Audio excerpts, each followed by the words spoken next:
দেখো চুলগুলো দেখো নিজেরাই কাটার চেষ্টা করেছে বাড়িতে, কিন্তু কাটতে পারিনি।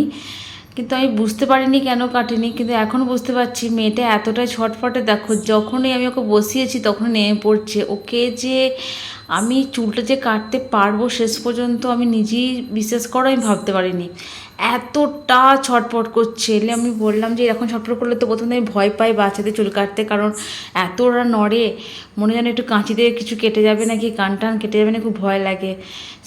সেইভাবে আমি অনেক দিন আমি বাচ্চাদের চুল কাটা বন্ধ করেছিলাম, কিন্তু আমি আবার স্টার্ট করলাম, দেখলাম যে বাচ্চাগুলো ঠিকঠাক চুপচাপই আছে। কিন্তু একে কাটার পর ওরে বাবারে একবার নিচে বসছে, মায়ের কোলে বসছে, আমি বসে পড়ছি, একবার কী হবে যে যুদ্ধ করলাম।